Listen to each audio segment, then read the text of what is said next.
بسم الله الرحمن الرحیم. مونږ تاسو راوستي د ګیمن پول ته الخلیفه برج ته. د دې اطلاع عام مقصد دا دی چې په دې لیکل شوي دي خپل بچي په خپله دریای سوات ته نږدې مه راځئ. د سیلاب خطره ده او ماشومان چې دي هغه د دریای سوات د اوبو نه لرې ساتئ. نو راځئ چې په دې باندې تاسو ته نننی ریپورټ وښیو چې په دې عوامو څومره عمل کړی دی او دلته چې کوم ماشومان دي هغه دا وخت څه کوي. راځئ تاسو د دریای سوات اوبه ښیم چې د دریای سوات اوبه دا وخت په څومره موج کې دي او دلته ماشومان چې کوم موجود دي هغه څه کوي. نو په دې ټول صورتحال باندې به خبره کوو. تاسو ګورئ د دریای سوات په غاړه باندې بېشماره خلک ناست دي سره د ماشومانو. د سیند د کتو دپاره راغلي دي چې یاره اوبه څومره راغلي دي. بیا دلته د ماشومان په دې جالونو کې ولاړ دي. دوی کم قسمه چې دی دوی سره مشران هم دي خو به هر حال د بچو احتیاط پکار دی. دا ماشومان چې دي دا په دې کې ولاړ دي او دریای سوات اوبه دا وخت ډېرې تیزې دي. نو دا تاسو ګورئ چې دا ټول صورتحال چې دی انتهایی خطرناک هم دی. بچوړه دې ځای نه لرې شه، تو به ښکته غوځار شې، دې ځای نه لرې شه.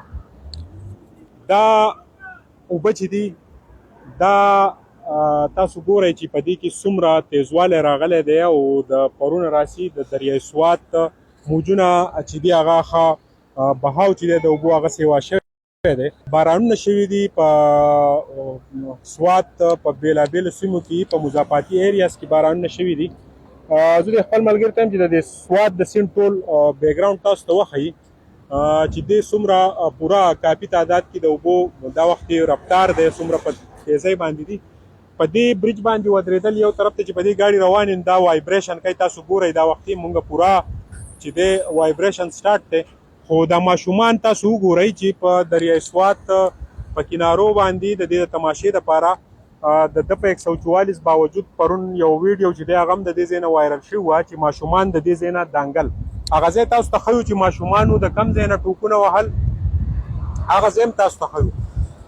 باقاعده به ماشومان د دې ځای نه ځوړن شو او دریای سوات ته به دغه کېدل. ملګري تا پیزار ولې نه دی پخپو کړي؟ تو سیند ته کوشئ؟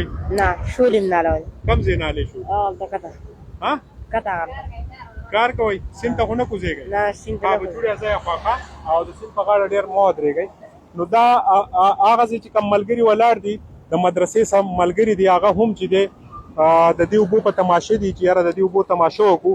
خو دغه خو یو طرف ته خبره ده د دې ځای نه ځوړندېدل او بیا دریای سوات کې لامبل غوپې وهل دا څومره خطرناک و. تېره ویډیو چې ده مختلف پیجونو چلولي ده او په هغې باندې چې دی انتظامیې چې دی په کار ده که نوټس یې نه یې اخیستې نو ډي سي سوات له په کار ده چې په دې ایکشن والي او د دریای سوات د کنارو نه د سیل سپاټې دپاره یا دلته د لامبلو دپاره یا په دې ځای په کنارو باندې د موجودګۍ دپاره چې دی فورس ته هدایت وکړي او پوري طور دغه خلک چې دی د دریای سوات د کنارو نه لرې کړي. ولې چې دا کومه شګې ډېری هغه ورو ورو کننلی کېږي وغورځېږي خدا نخواسته یا د خاورې خټې هغه وغورځېږي. نو دا ټولې خبرې خطرناکې دي. دا وختي اوبه چې دي هغه ډېر په موج کې دي او د دریای سوات بهاو چې دی هغه کافي سیوا شوی دی. دغه رنګې خوړونه هم سیوا شوي دي. خلک پکې لګیا دي لرګي نیسي یا نور څه کوي. نو په دې باندې انتظامیې ته پکار ده چې پوري ایکشن والي او د دریای سوات د غاړې نه ماشومان او دا دونه لوی ګیدرینګ چې جوړ دی تاسو ته بیا دغه ګیدرینګز ښیم چې دا څومره خطرناک دی. دا وختي چې دا ماشومان ولاړ دي د دریای سوات د تماشې دپاره. نو دا ښه خبره نه ده چې مونږ کم سے کم د نورو ورځو باندې سیل سپاټوله راځو خو چې کم د سیلاب خطره یا چې دی بارانونه یې موسم خرابي نو مونږ له پکار دي چې مونږ د دریای سوات نه لږ لرې اوسو. دې ته خپل بچي دې ته خپل ماشومان نږدې نه پرېږدو. خدا نخواسته واقعه مخې ته راشي نو بیا ډېر د خفګان صورتحالي. دا وختي د بارانونو د سلسلې د وجې نه د دریای سوات موجونه چې دي هغه ښه کافي تعداد کې د دریای سوات د اوبو په بهاو کې اضافه شوې ده.